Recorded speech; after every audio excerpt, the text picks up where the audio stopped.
To start, I'd like to thank our sponsors and partners who've helped to make this possible. Jean-Claude Sada, Cambridge Holdings in City, Jason Gershon, representing the Global Partnership for Sustainable Solutions, Julia Lin and Dr. Roger Lin of the Taiwan Civil Government, Honor Roll with the Diplomatic Courier, and Judith Arenas with the International Development Law Organization, IDLO. We're so delighted for your joining us today, and we thank you very much for your support.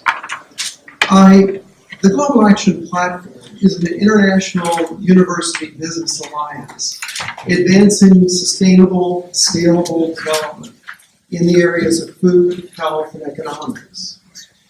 We convene experts, investors, and leaders from around the world in events, an annual summit, this forum at the UN, forum at the World Bank and at the National Press Club. We make impact investments in transformative businesses. We leverage technology and work with the Diplomatic Courier on 2 publications each year, which share best practices and the findings of our work.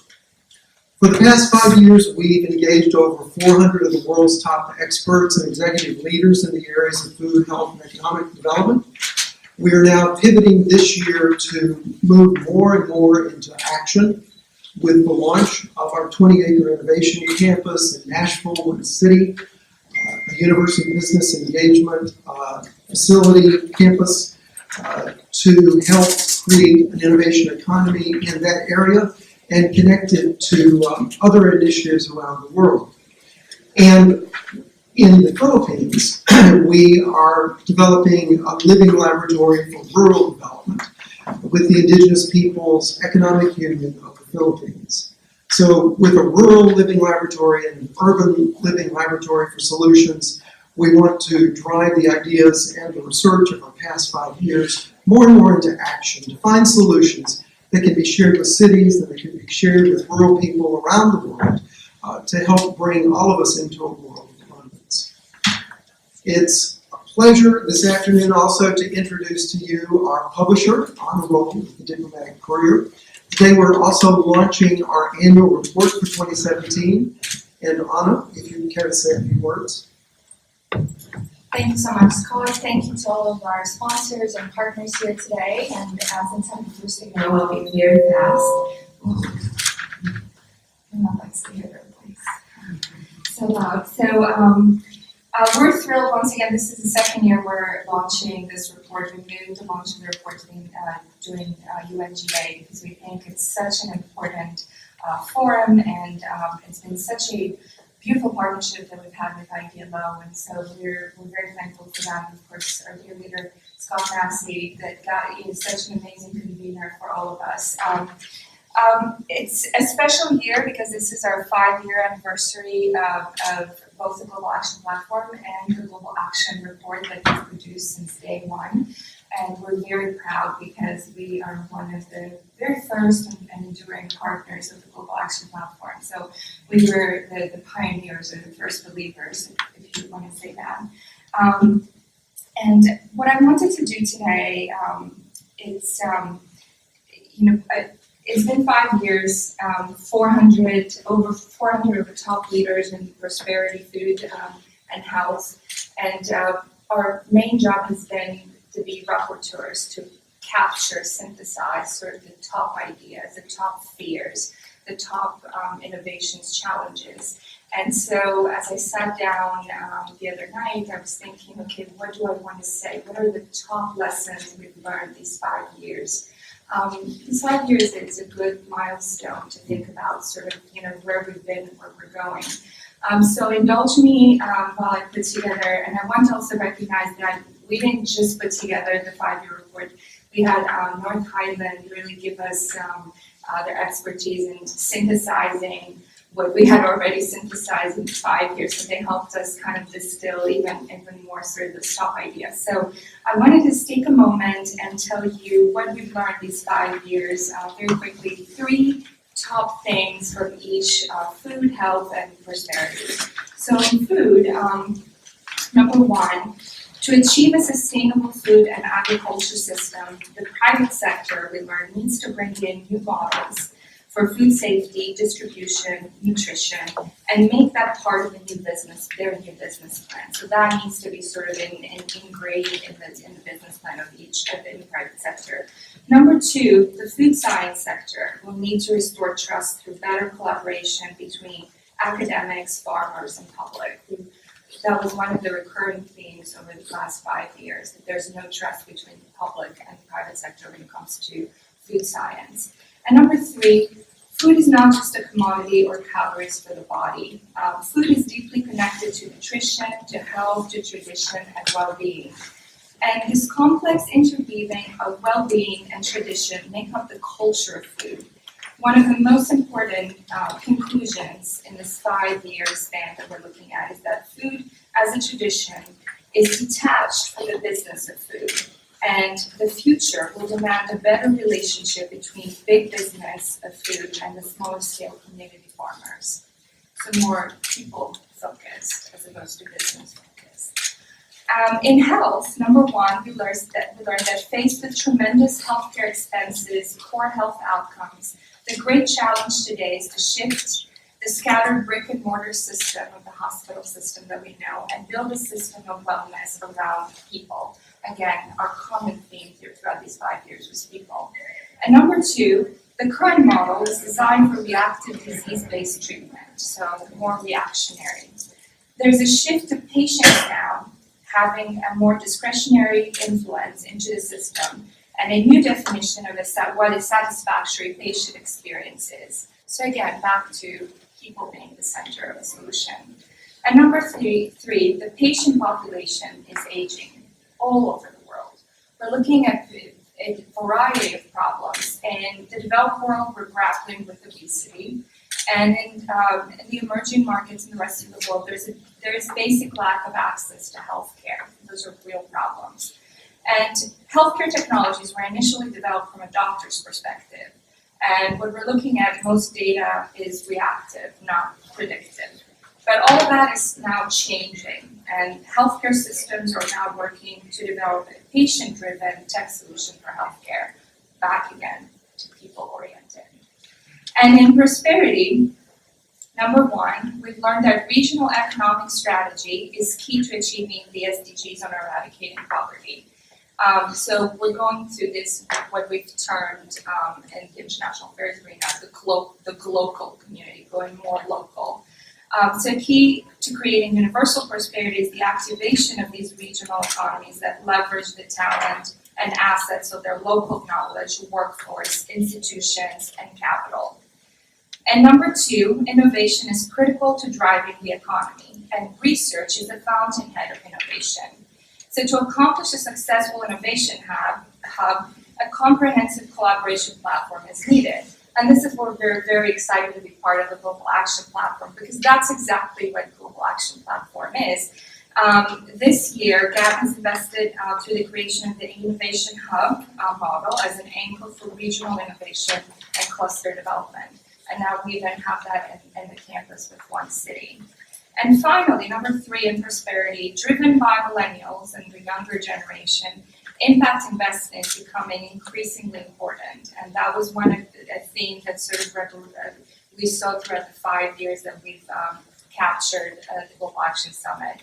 And we're seeing that younger generations and consumers embrace companies with a greater sense of purpose and social issues, what we call now shared value. And so with that, I will leave it back to Scott to continue the conversation today. Thank you so much again. Thank you, Anna. And let me remind you that copies of the 2017 Global Action Report are available on the table in the back. These will then be mailed following this event to 25,000 select leaders around the world. 4 million people read the report online, but you're the first to actually have copies of it. So we're delighted and honored. It has been a pleasure to work with you over the last 5 years. I'd also like to acknowledge Judith Arenas from the International Development Law Organization. Judith, if you'd like to say a few words. And,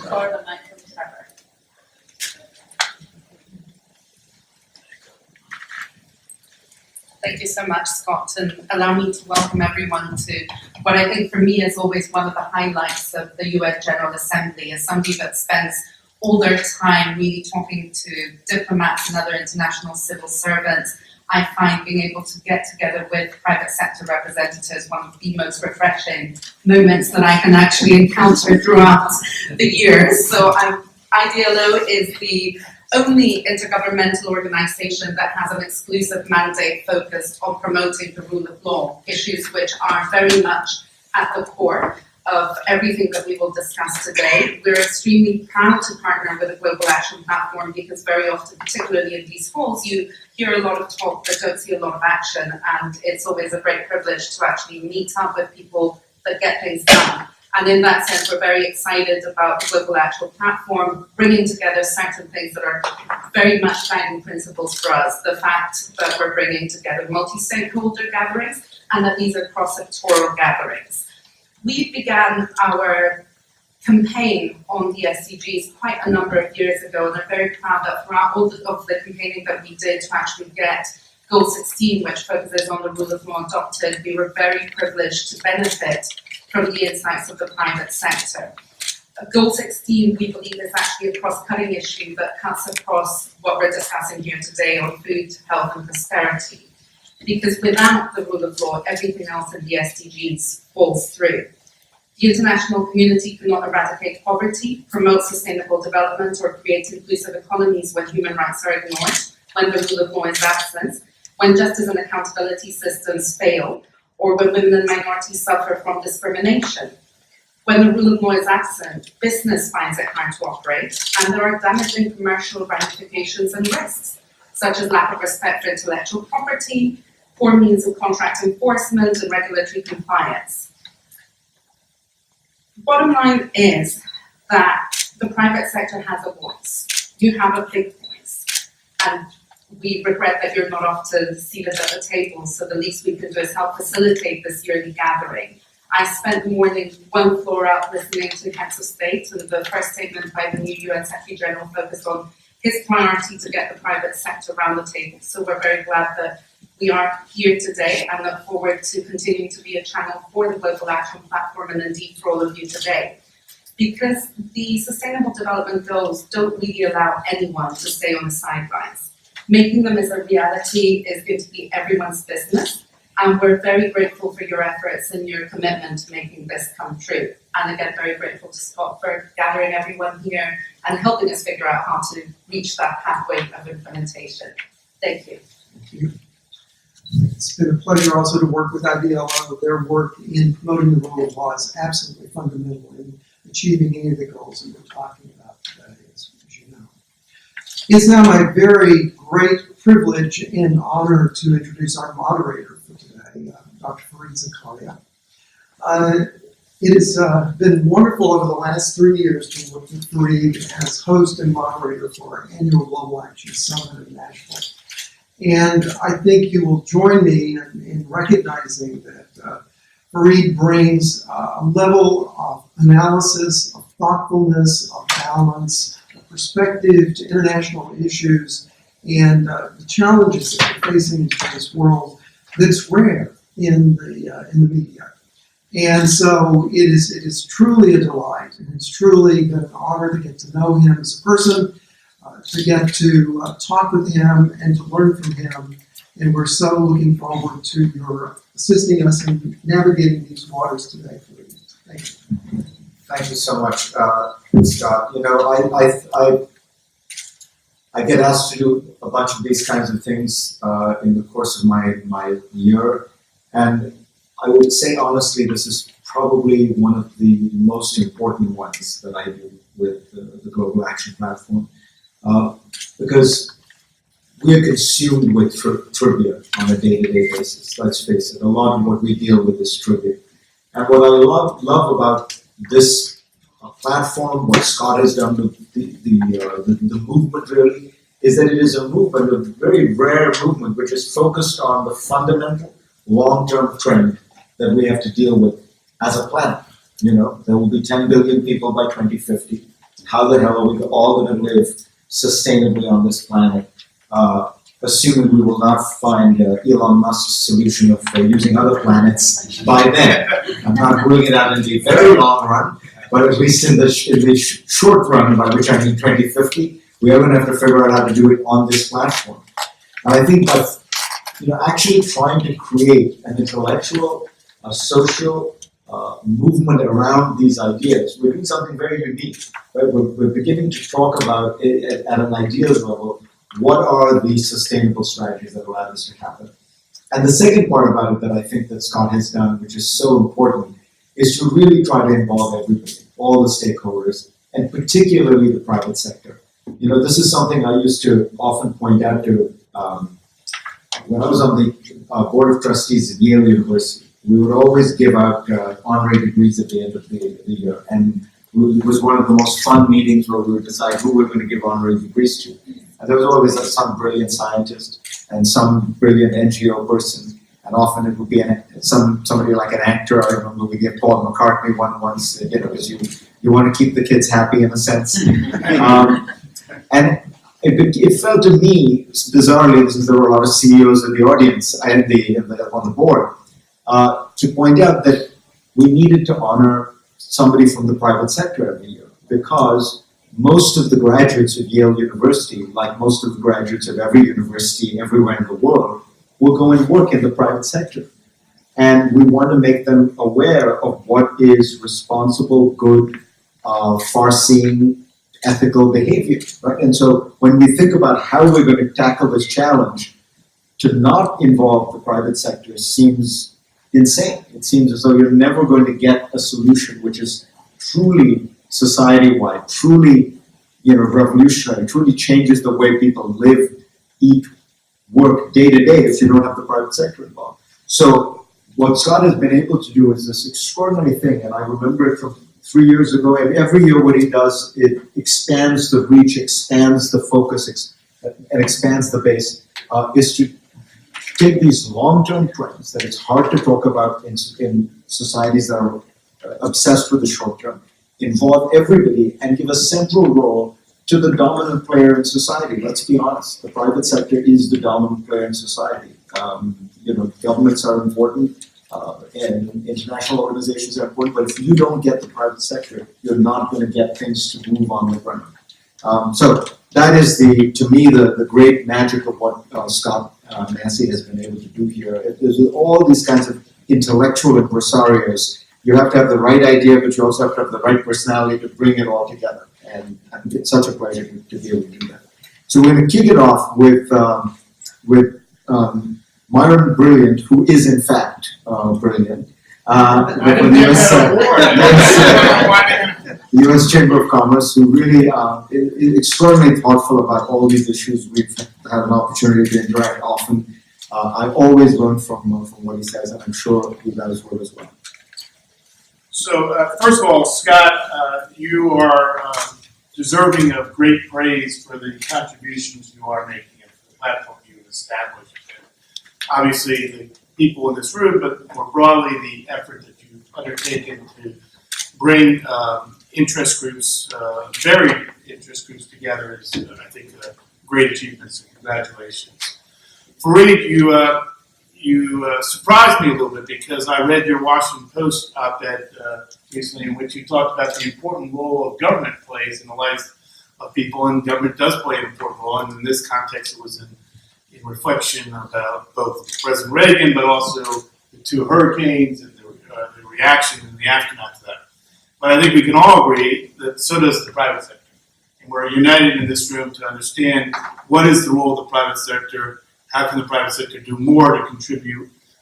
No one has more resources than the private sector. If you put all the resources of civic groups and NGOs and any other group you can think about, it still would not equal anywhere near the resources of the private sector. So the question is, what are the issues driving the private sector? What are the challenges facing the private sector? And the good news is I gave a lot of thought to this today because Scott asked me to participate in the forum, and Sunday I had no football games because my teams are terrible, so I couldn't ignore watching TV. And so the bad news is I actually put a lot of thought to it and put something down. But I'm going to save you all reading the speech. I'll have to figure out how I use it, the content for another day. I will say that the Chamber is the largest business organization in the world. We need to be at the table, contributing to this dialogue. We run the largest international program of any organization in the world of this sort. And we run business councils, and I won't go through the details of it. I will mention that Mahmoud Khan is on my left, runs one of our councils in a particular hotspot in the world. But also, Mahmoud and others are involved in some of the work we do on global health issues. And we undertook years ago an effort to look at the health crisis that we face in the workforce, look at non-communicable diseases and the impact on growth rates and GDP growth rates and what it means not just for the developed world, but for developing economies as well.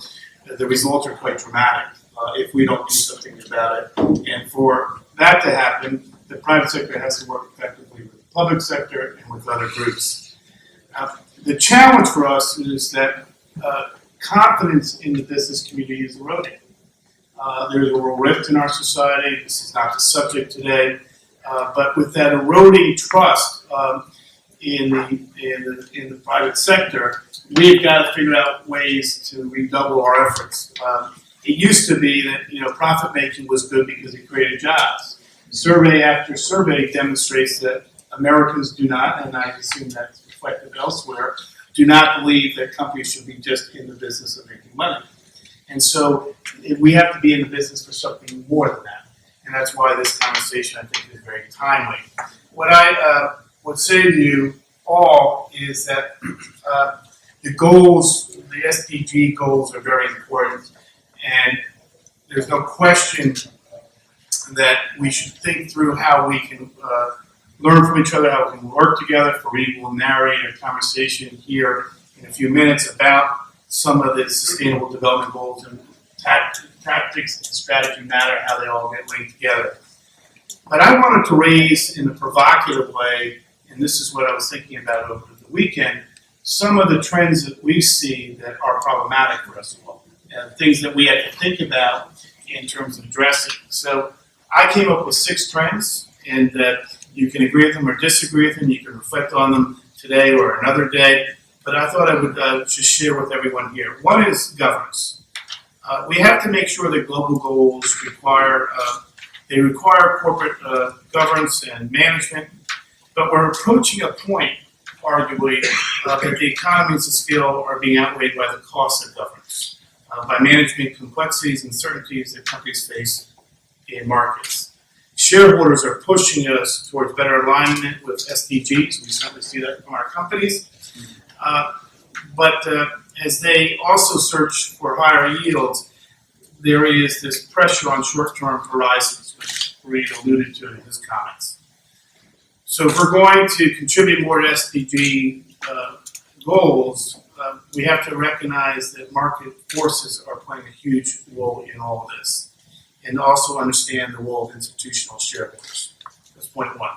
Second, related, is competitive pressures. SDGs require substantial private investment. We all know that private investment in health and in education and other worthy goals is important. But investing in improving one's impact on the environment only brings competitive advantage if valued by the customer and shareholders.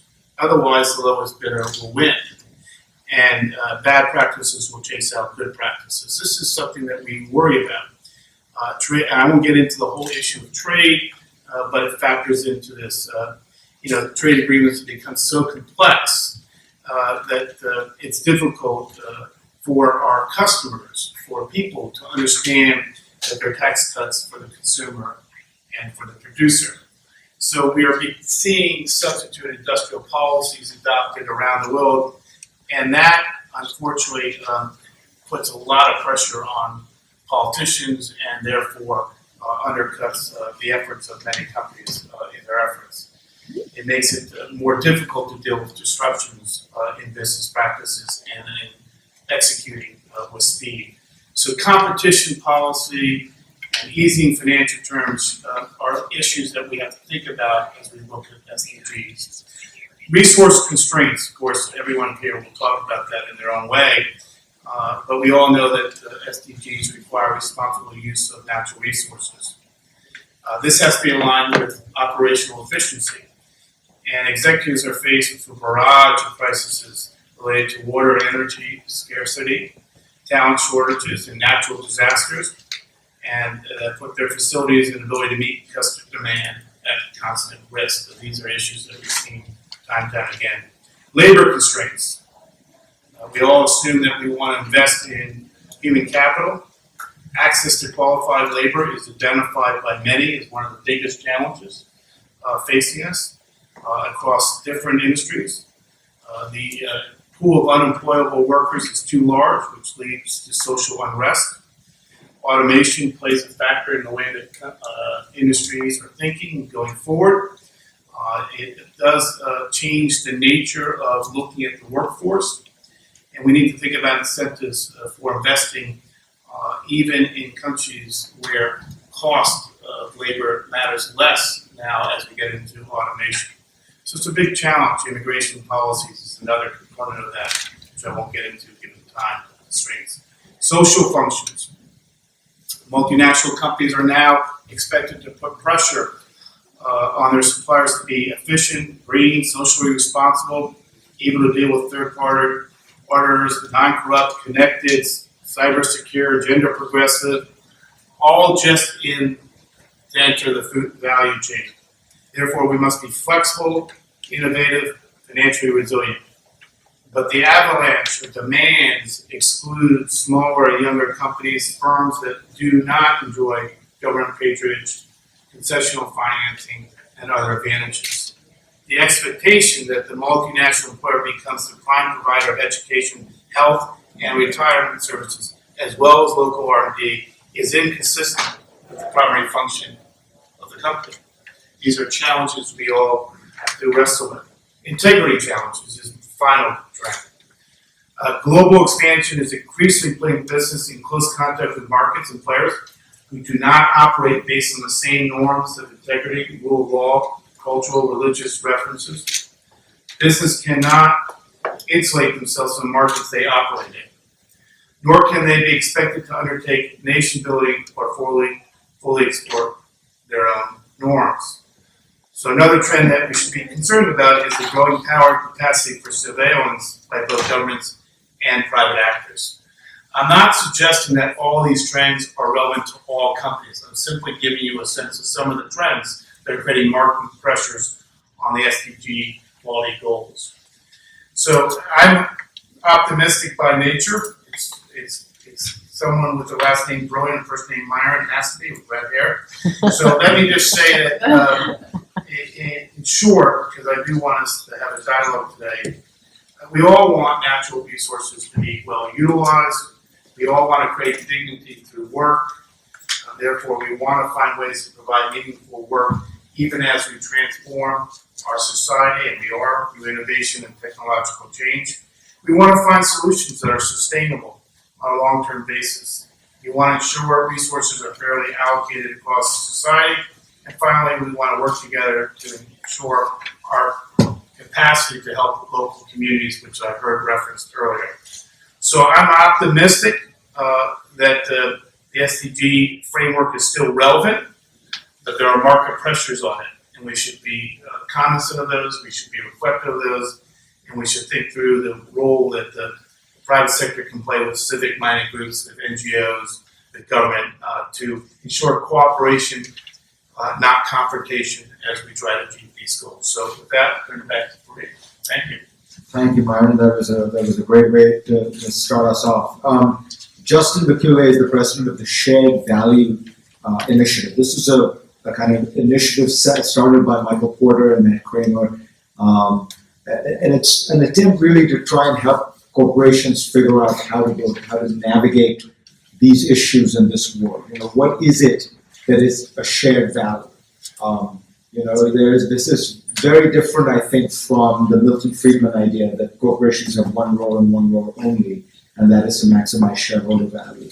I would argue this is actually an older understanding of how corporations are meant to function as stakeholders in various ways. So, Justin, why don't you talk about that, and then when you've talked about that, maybe we'll also get to the fortune list. But first, talk to us just about what are shared values. Great. Want this? Yeah. Great, thank you, Fareed, and thanks, Scott. Thanks for having us. Great to be here. As Fareed said, my name is Justin Backley. I'm the Executive Director of the Shared Value Initiative. I'm going to start with a question, a bit of a rhetorical question that actually picks up on Fareed's introduction and some of Myron's comments. Because when I look at conversations this week, the development of the SDGs and the work we've been doing with private companies over the last 10 years, I think ultimately for me it comes back to a rhetorical question of who solves social and environmental problems?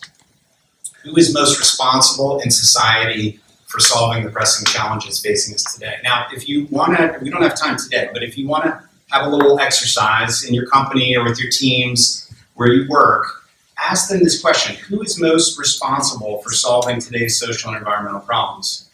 And the narrative, of course, typically begins with government, and it begins with civil society, or maybe some will mention foundations. But even if you get yourself in a room full of companies, almost the last answer ever given is the private sector or a company, for the reasons that have been mentioned here, because the typical traditional view, the common narrative, has been that companies create jobs and pay taxes, and far from being solvers of social problems, let's be honest, oftentimes companies are cast as creators of social problems, historically.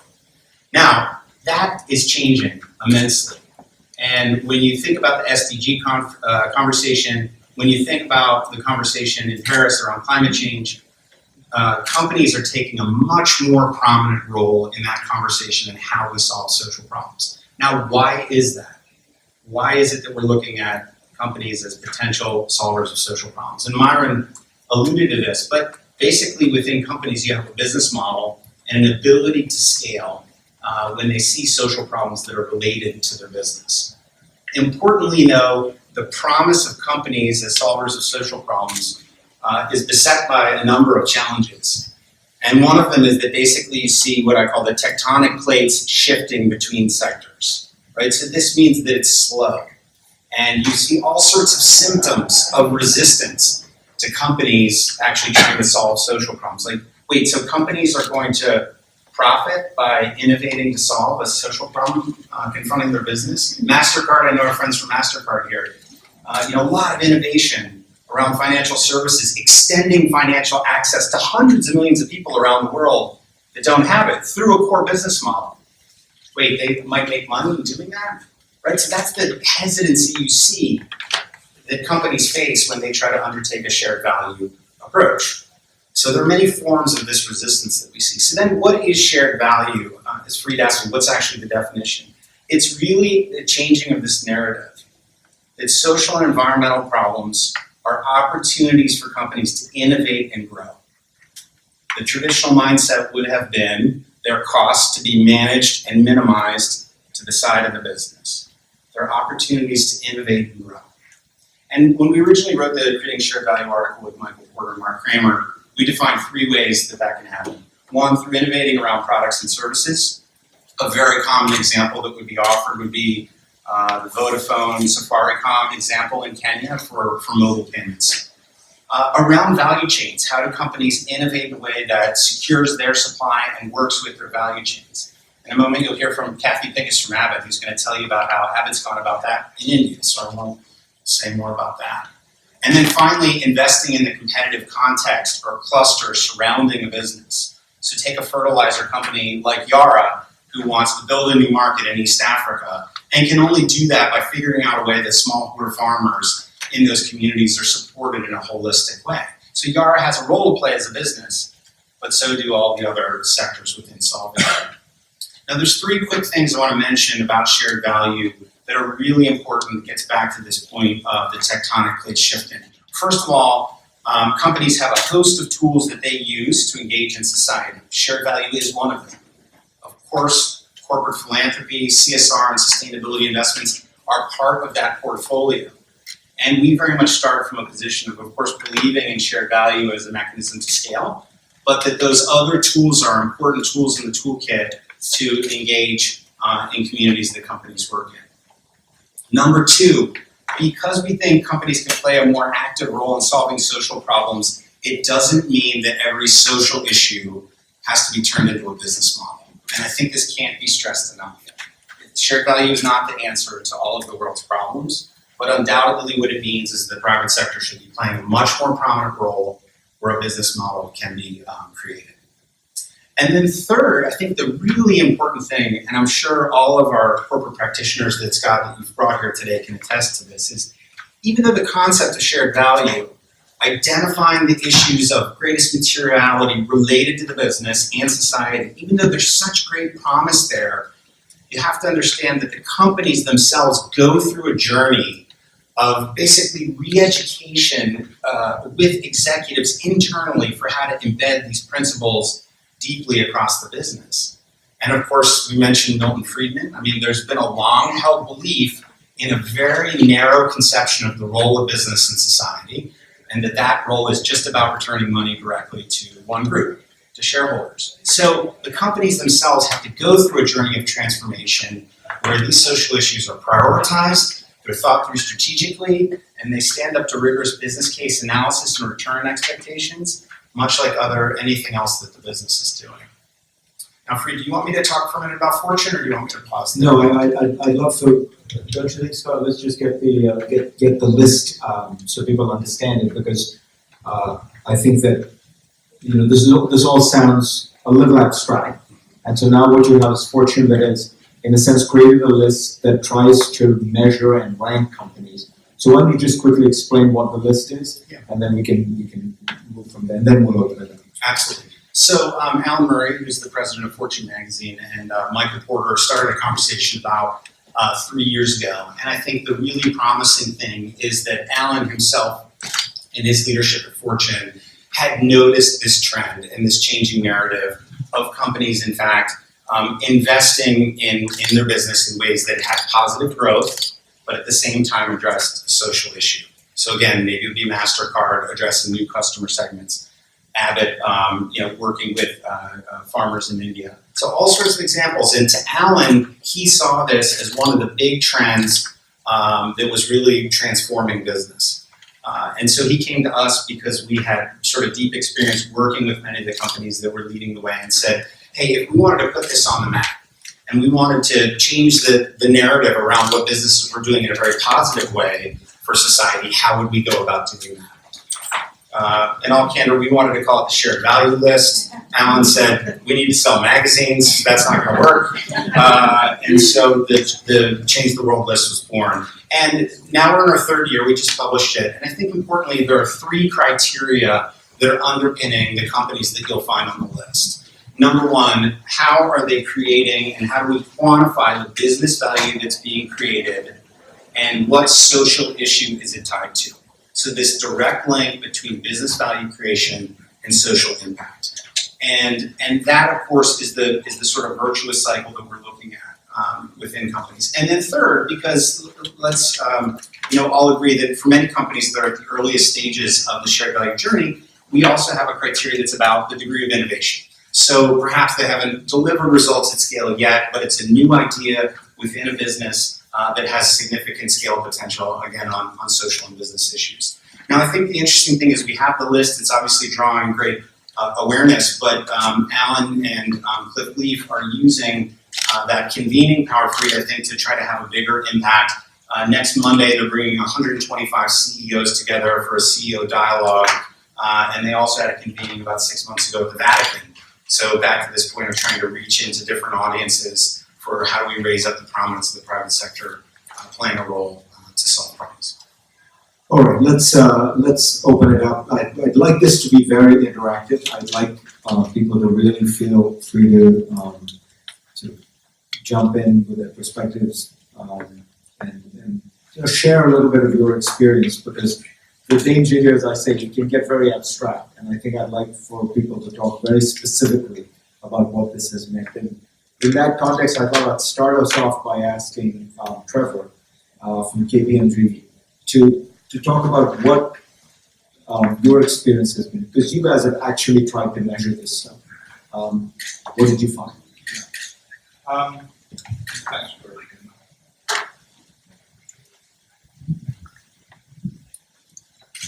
Thank you. Thanks. Yeah, I mean, we've been working with Scott and the team at Global Action Platform on this now for the last 2 years. And we took the basic model that Porter and Kramer came up with, and we looked at how you could apply that shared value model. And how you can actually take it, really look at it, and how you can really measure it. And we looked at the sort of the 3 pillars that Justin mentioned. So reconceiving products and markets, redefining productivity of the value chain, enabling local cluster development. So I won't go into those in a lot of detail. And we looked at how you would actually measure those, because I think, as you just said, Fareed, it sounds pretty academic. And I think it was. And what we tried to do is say, well, how could you actually look at company accounts? How could you look at share prices? How could you look at the communities that the business were operating in? And how could you actually identify measurable indicators that you could use to compare different companies who are carrying out different initiatives in different sectors, in different environments? So it sounds nice and easy, doesn't it? And it isn't. And I have to say, at the end of the day, there is still an element of subjective judgment in it. And that's why Scott's put together a panel of people really from across a wide range of sectors, including Justin. But the idea was really to look at some of the underlying trends, to look at some of the detail, things that you could actually really measure in detail. And we've done that. But we've also added a 4th element to it. And I think it's actually the business having a clear management strategy which actually recognises the value of not just producing a profit for the shareholders or improving the share value, not just looking at the workforce, but also actually looking at the value that you're creating for the community as well, and things called true value model or long-term value creation model. So actually looking at how you actually balance that in a business. And I think that really as a model and as an approach was the way that we decided to go, because I think it's more than just actually the financial impact. It's actually looking at how you actually generate the longer term sort of economic and social well-being of both your customers and your communities. Now last year, Danone were awarded, were given the award at the Global Action Platform in Nashville, and we're already working on the list for this year. We've identified a short list now of 20 companies. We're actually preparing all the data packs at the moment, and those are going to go to the panel members in the next 2 to 3 weeks for them to actually have a look at. And I think one of the things about the process is one, that it's grounded on the theory, the Kramer and Porter theory. 2, that we've actually tried to use sort of clear metrics. But I think also that it's an open debate through the panel process. And I think that's important, because I think even now, because you're measuring different things and because you're looking at it, you have to look at it and say, where do you actually put the value? If you take the Porter and Kramer model, is it more important that you've reconceived markets? Or is it more important that you've actually enabled your local cluster? How do you balance the value of that?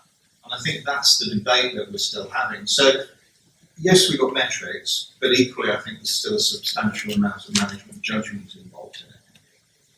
All right, so let's open it up, and I'd love to hear from some of you, examples, observations, anything that you think. Now, how does all this conversation strike you, if that's okay? We're, whether you look at planet, SDGs, you look at labor, you look at human health, food, beverage, agricultural sector is probably one of the biggest footprints. Greenhouse gas, water use, etc. So this is for us is not just a lot of this is discussed over the last decade, less so recently as a nice to do. For us, it's actually been the true business sustainability, because without our supply chain, you can't virtually consume food, and you certainly virtually can't create food. And we are completely dependent on a physical footprint, which has an impact on the environment. And regardless of where governments go here or there, we've been on this journey for more than a decade. And if I break that down, the question really has been, this was touched on, as our thinking has evolved, we've certainly we've done all the things about becoming more efficient, looking at the environment, etc. But I'd say in this case, the private sector has been ahead of the regulatory and government sector. Okay, and more than that, and I think hopefully we'll get into it, the regulations are inconsistent. I always give a quote, even in the US, the definition of clean water is different between the US FDA and the EPA. If you look at US food policy, I hope Dasani is yours? No. Aquafina? that's that other. Aquafina. gotta get the right brand. I hope Aquafina meets both criteria.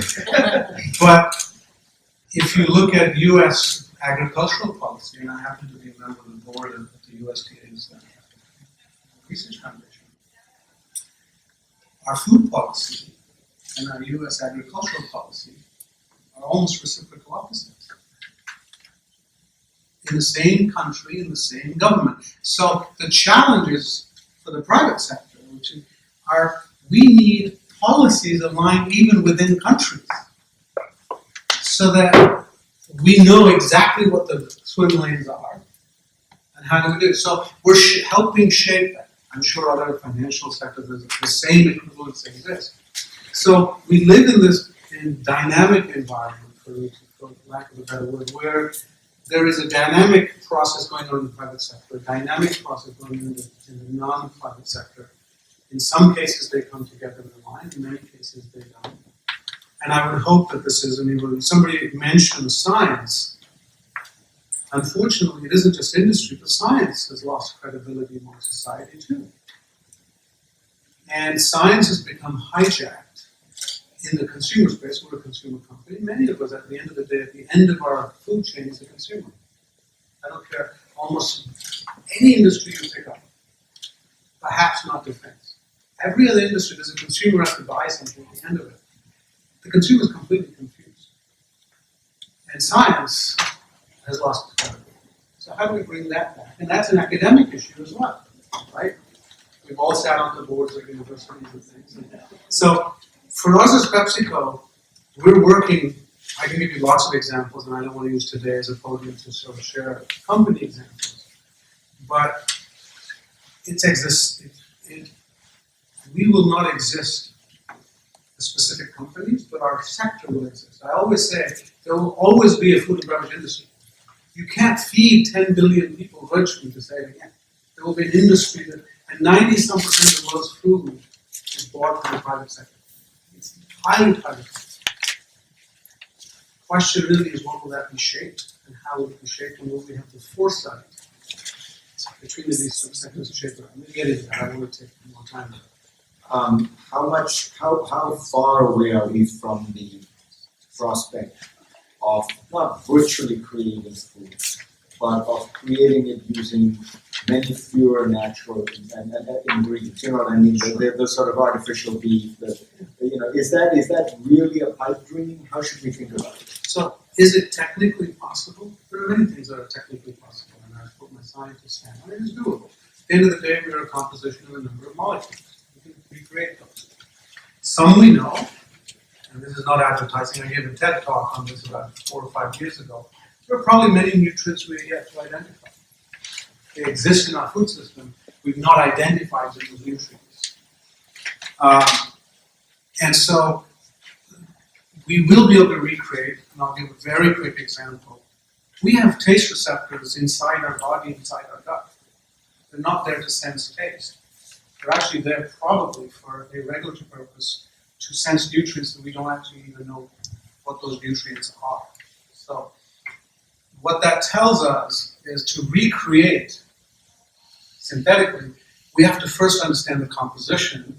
We don't actually know what the composition is. And I'm saying that as a nutrition scientist position. We don't know. The problem is, will the consumer accept that? So I saw this last month, a water brand, you mentioned water, a water brand launched that claims the water is gluten-free and GMO-free. This is a water brand, GMO-free, gluten-free, and they're charging a premium from a consumer who wants gluten-free water. That's the status of the consumer. And so how do we, if we're going to create the ability to do this, that's not a scientific question. It actually is first and foremost a consumer question. How do we accept it? What are other people's thoughts about this or experiences? Yeah. Thank you for the opportunity. My name is Ravi Arora. I'm with MasterCard. I think from a MasterCard point of view, what we look at, especially as a technology company, the payments business, clearly we are able to, we certainly believe that the importance of public-private partnerships. So that is critical. It's critical to get effective and scalable solutions to kind of build that trust. And one way, because coming at it from an inclusion angle, knowing that there are those 2 billion plus people in the world that don't have access to basic financial services that we in the room take for granted. So how do we come about from a social economic inclusion point of view? And many a times, coming from rule of law, governance, identity forms a key component for that, because many that lack identity then don't have access to those services. So how do you then work, with the governments, with organizations from starting with identity at the base, and then help citizens get to that economic inclusion. So I think we've got a variety of programs and services around that we've been working over in 60 countries, over 1,300 plus programs, based on identity and inclusion, because we've made a commitment to financially include 500 million new consumers and 60 million micro and small merchants over the next 4 years by 2020. So a lot of work already underway, but I'll give you one or two concrete examples, right? But taking the aspect of the business model and extending it. So we've been very fortunate. We worked in Kenya. We have a MasterCard Labs Financial Inclusion that's funded by the Bill and Melinda Gates Foundation. But coming out of that, looking at, like you mentioned, Justin, from agriculture, we've actually just launched some initiative in Tanzania and Rwanda, where for the farm gate, you have women and farmers, small leasehold farmers that cannot leave the farm gate. So how do you then empower them? Because then to be able to get the best product pricing, so we created a digital platform that brings together, these small farmers with the, agents and, at the end of the supply chain, so that there's more transparency, and the solutions need to be thought as feature phone driven rather than smartphone driven. Because you've got to go local with what is it that the consumer, that individual has, in their hands. So, but this is the new initiative that we just launched this year, and we hope to scale it to empower, these small farmers that to have the more visibility and transparency than a middle person taking out a part of their profit or get the best price possible. We have established, so digital, working with the likes of, the World Food Program and other, how do you digitize aid and delivery, to get more efficiencies and so both for the recipient to have the dignity, those who are vulnerable, because there are over 100 million people in the world who are displaced from a humanitarian assistance point of view. So how do you digitize the aid but also bring efficiencies in there? So I think a lot of it is, again, whether civil society, public-private partnership, coming together. We have a host of examples of working with, whether it's Mercy Corps, other on the field, on ground, in Jordan, Syrian displaced refugees, etc., where it's important to get on the ground, work with local partners, build that local trust, because it cannot be from a private sector perspective. It's we don't at least treat it as a CSR because there is that donor fatigue. It has to be sustainable development goals are business development goals for us. We don't within our company have a separate group or a department that's looking at SDGs. I think our 13,000 employees, each and every one of us, are absolutely committed, and I think we've got a very with Ajay Banga, our CEO, very much being with that. Championing that force for good. I think that a force for good is also a force for good business, whereby I think, at least in our company, we have this doing well by doing good philosophy that transcends across employees. So I think that commitment coming from the top and then reiterating that through into our roles and daily practices, where everyone sees it within the company as their responsibility, but not as something that a certain group is doing. I think that's where the private sector can come, and in their respective markets, because we're operating in 210 plus countries. Everybody everywhere has to look for those opportunities to bring that local and bring that expertise and work with the local partners to build that trust. I would just ask, Fareed, one of the challenges of a conversation like this for all of us is there's a big difference between a multinational company with sophistication that has worldwide operations and a small, more nimble company without necessarily the same resources to look at the nexus between sustainable goals and good business. One of the trends that I tried to identify, and you touched on in your own way, is the fact that there's conflict inherent in that. Just like there's conflict between how some governments manage regulatory practices and other governments. So as we look at the sustainable development goals, we can't divorce it from business reality. Not all multinational companies are competing on a level playing field. Not all companies are looking at these things from the same vantage point. Not all sell right directly to customers. Some are B2B, and that changes the way they are going to look at these issues. So that's part of the challenge we face to pull together. Yeah, though I think what you were trying to say, correct me if I'm wrong, is that you have to internalize these and think of them as you put it, not as sustainable development goals, but as business development goals. Because I think with any company you can have one view which says you're simply trying to maximize profit in the short term, even if you're a small company, and in doing that you may pay a price for your long-term brand, for your long-term relationship with your customers. So I think that my sense is that it's useful to have a more holistic view of your long-term profitability. But of course, you're right, there are going to be huge differences depending on where you are in these. I think the biggest difference is how competitive is your market. If you're in a situation you have a certain kind of monopoly, natural or not, it's very different. When you praise me for liking the private sector, I want to remind you. I work for the private sector, and you work for an NGO. So let's be clear that I'm actually toiling at your organization doesn't pay taxes on mine does. Let's put it that way. So I think that one of the things I noticed, for example, is when I was running Newsweek. Newsweek was in a deadly struggle every week. With Time, US News and World Report, The Economist. We were very competitive, very nimble, but a little bit more short-term oriented. We were owned also by the Graham family, which also owned the Washington Post. In those days, I'm going back to the halcyon pre-internet era. Washington Post was a monopoly.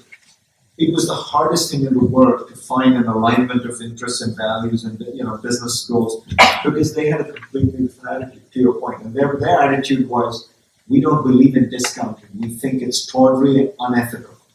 Now, it's nice to be able to say that if you own the market, but we discounted every day because Time was discounting and US News was discounting and you had to discount. So, it's just, you're exactly right. Wanted to make this a comment that you made about where you see yourselves in a competitive market and how that can drive change. And Justin has been a partner in this journey for us for quite some time. But when I came into this role, it was purely philanthropic. 10 years later, I do no philanthropy. And it started because our stakeholders, primarily the NGOs, started coming to us and saying, you know, thank you so much for those philanthropic dollars, but what we really want to be is your business partner.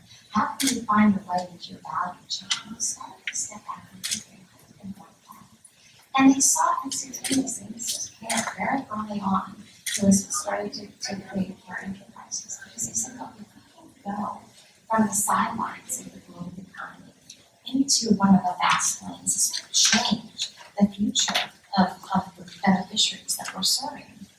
So as we're starting to look at that demand, we also started to hear demands from our investors. They're saying, look, you know, great, we're really thrilled about you know, your philanthropy, but we expect you to do that. You know, we're not going to ask you what we really want to do. And in the words of Michael Porter, is we're more interested in how you get your wealth versus how you spend it. And it made us start to think, you know, how shared value can be a really effective tool in this toolkit. But what really propelled us forward was a business challenge. We were going into India, and the nutrition business being able to take up. And for us to stay competitive, we need to source our dairy from India. We can't import it, we won't get our price points. But what we're finding is we have a challenge with regard to getting the quality and the quantity of milk that we need to really supply our business and manufacturing facilities. So it's a business challenge. And I have to say that the head of our supply chain, John D'Asco, who's one of our greatest champions, had the benefit of seeing a program that we were doing in Kiki, trying to really disrupt the value chain in partnership with TechnoServe to help create, you know, a steady supply of high quality, large volumes of peanuts for an RUTF that one of our Indian partners was trying to make. And he said, does TechnoServe have an office in India? And thankfully, yes. And what we're able to do is to start off by sourcing milk in India, because we went to the field, we worked upstream from our supplier, and we tackled the business challenge. The volume of milk, the quality of milk, and we did it in a sustainable way. We started at 1,500 dairy farmers, which we found after working with them for a couple of months, most of them are women, and we transformed their economy, their community, so that they had access to things that they needed, training for veterinary standards, training for how to feed their cows to avoid aflatoxin, how to make sure that they had cold storage. And those dollars previously would have been philanthropic, and we would have given them to some of these great organizations, but we never would have tackled the problem that afforded women to become part of our value chain and our economy. That's fascinating. All right. Surely we have other people who can share. Let me just introduce I think also a form of blended financing approach where it is you know, a mix of donor organizations, where private sector brings in technology, expertise, I think have probably a much larger chance of perhaps success in tackling a lot of these sustainable development goals, because the financial gap is too big to achieve that. So I think that, you know, more innovative ways around blended financing that can come through will probably help steer a lot of these projects to to fruition. So you believe in those kinds of social and entrepreneurship or impact investing kind of models, where because it's always struck me that the market plays a really important role, but often the market needs a little help in these areas where there is some gap, because it's just something like identity. I look at what is happening in India, where they are essentially have given an identity card, a biometric ID to a billion people, right? And you know that that's going to have a transforming effect on the market, because now you have data, you know who these people are. The most important thing is it means that their subsidies, particularly food subsidies, will not get kind of interceded by some middleman. But there's also a huge e-commerce opportunity now, and I've talked to a couple of venture capital funds that are setting up on the premise that the existence of this program is now going to create a huge e-commerce opportunity. But that, of course, would not have existed without that government program. So it's exactly what you're describing. So, Sorry, I just want to pick up on a couple of points as well about the need for all the parties there to be collaborating. I mean, if you take Africa as an example, and that's a continent I've worked in a lot over the last 30 years. I mean, over the period of the SDGs, relatively little progress was made in Africa. I know we sort of come with all the trends and we come with all the graphs, but the reality was there were more people living in poverty at the end of the SDGs in Africa than there were at the start, because progress had not kept pace with population growth. If we look ahead now in the SDGs, we've got a situation where there's 1 billion people in Africa today, about 450 million of those living in cities. The projections are within the next sort of 30 years, the population of Africa will go to nearly 2.5 billion.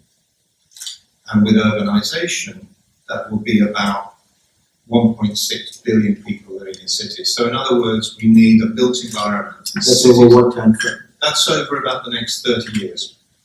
So you're talking about over that period of time providing towns or cities with all the services that go with it in Including Africa electricity. for about another 1.2 billion people. Yeah?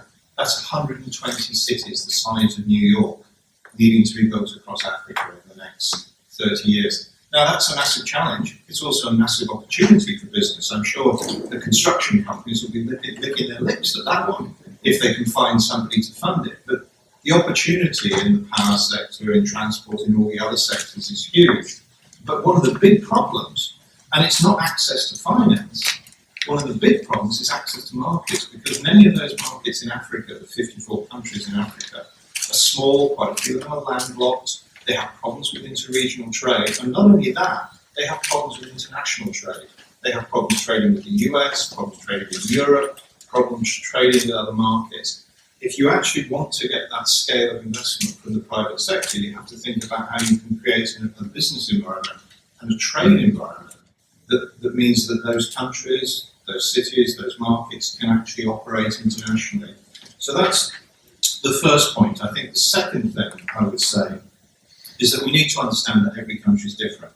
Every country starts from the same place, and a lot of the dialogue that I've heard around the SDGs has been very standard. It's very cookie-cutter. It's, you know, this is what we did in Asia, this is what we did in Latin America, therefore we're going to do it to Africa, and it's kind of going to be all right. I don't think it will be. I think we need to do it differently, and we need to adapt it to the local environment, and particularly the sort of fragile and landlocked states in terms of how to do it. And we need to understand where they're starting from. And we've done a piece of work which we call the Change Readiness Index, which looks at 136 countries. And we look across the business, government, and civil society, and we look at the basic starting point, where they're actually starting from and how they build. We think that's important. And I think the third thing I would say is business as usual, frankly, up to this point, has not actually been great in balancing gender, whether it be pay parity, whether it be opportunities, whether it be leadership or anything else. And I think if we're going to genuinely achieve the SDGs, not just globally, but for the 5 billion women and girls, we need to actually be thinking very differently. And for that reason, we're partnering with the Bill and Melinda Gates Foundation, Plan International and others on an initiative called Equal Measures. And what that's doing is actually looking at data for development and specifically focusing on the impact of the SDGs on women and girls, and looking at how business and other actors can actually make sure that what they're doing is not just dealing in an aggregate with the community, but also looking at specific disadvantaged groups and how you can do them. And I think that's a really important element when we're looking at how business can engage. It's don't just look at aggregate, actually really drill into the data. One of the great things business has is data, and the ability to analyse and utilise that data. And being able to use that and being able to innovate based on that data means that I think we can improve the products, the services, the profitability, and the coverage of the data. Great. Let me just ask George, you run a big impact investment fund. How does this all sound to you?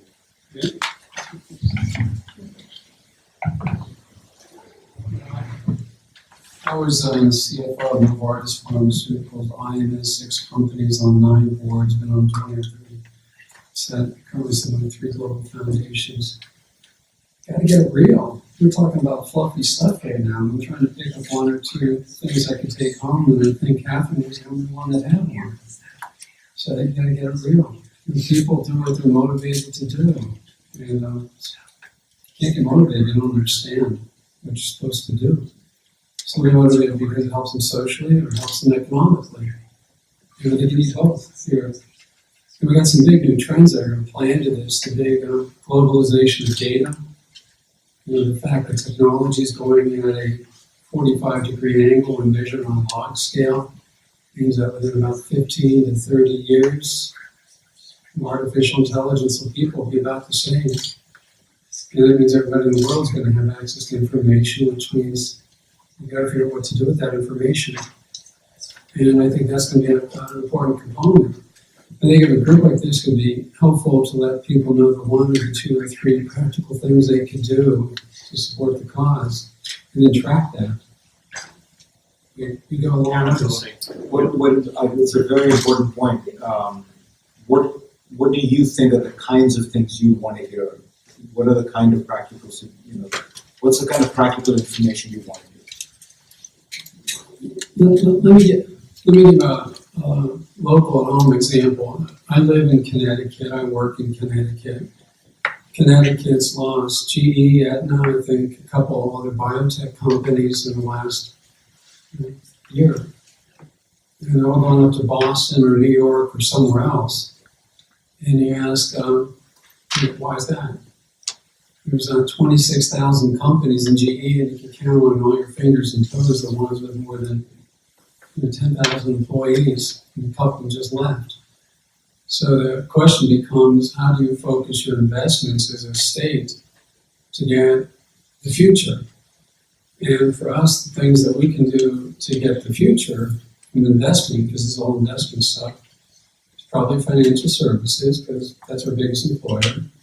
Two, it's probably healthcare, because we got Yale there and a bunch of biotech companies. It's probably information technology. Those are the three of the five biggest sectors that we have. But nobody in Connecticut's organizing around investments around those things to make the future grow.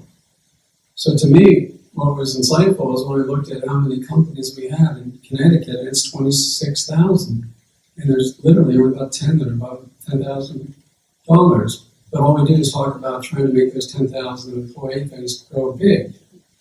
We don't have any of those. So why don't we figure out how to make the little things grow around financial services, fintech, healthcare, and technology. So we can focus people on those growth areas and then help them with some seed funding. Example, Connecticut, give them a grant, give them a $10,000 tax credit to come here and hire employees. Give kids education in a couple areas, but particularly financial services, healthcare, and tech. And give incentives to groups. The reason I use Connecticut as an example, until you really just looked at the facts and figured out, we don't have any big companies left, they all left. Let's focus on the little guys, let's focus on the little guys that can grow, that will matter to the world when the world gets bigger. I think this is the same sort of thing. What are the 3 or 4 areas that we need to invest in? And it probably has something to do with getting people information so they can make a good decision. It's probably something to do with technology associated with this. So now you guys were able to figure out how to get people getting milk into their system. So a couple priorities, a couple things we can invest, education things, and the incentives that are going to make people want to do this. And once you get those all aligned, it'll be magical. But right now, it's still pretty fuzzy. Yep. Hi, my name is Jackie Chan from Singapore. I wanted to. What do you do? Just explain to us. Yes. I run an asset management company in Singapore called DG Asset Management, and we invest in fintech as well as projects in sustainable agriculture. So I was very pleased to hear what you did in India, and I wanted to add a few concrete examples. So we're not a big company, and we're able to achieve in a very short time some very remarkable things. So first of all, in Myanmar, we have a pilot project with Shan State involving 100 farmers. And what we do is we empower them with e-wallet. Now everyone in Myanmar has a mobile phone, even though they may not have other things. We provide microcredit to their phone through the e-wallet so that we can track how they spend the money so it doesn't get wasted. That we provide not only access to finance but also the technology on how to improve productivity of their plot of land. And in the course of 6 months, it's allowed them to increase their income by 50% by giving them the buyback where we buy back. And in fact, we work with PepsiCo on that, where they produce potato chips. So this is a very successful project which will become a commercial scale. To tie in SDG goals with economic incentives is very simple. Right now, these farmers, it's not only in Myanmar, in other places, we're focusing on Southeast Asia, they only need very small capital, as Jordan pointed out, but they do need certain assistance to make sure that they use that wisely. And with agricultural techniques, etc. What you find is that by working with even NGOs there, well, we don't call them NGOs, but cooperatives. So there exist cooperatives, particularly in Asia. It's a very well-established form of gathering groups of people, whether it's farmers or others. And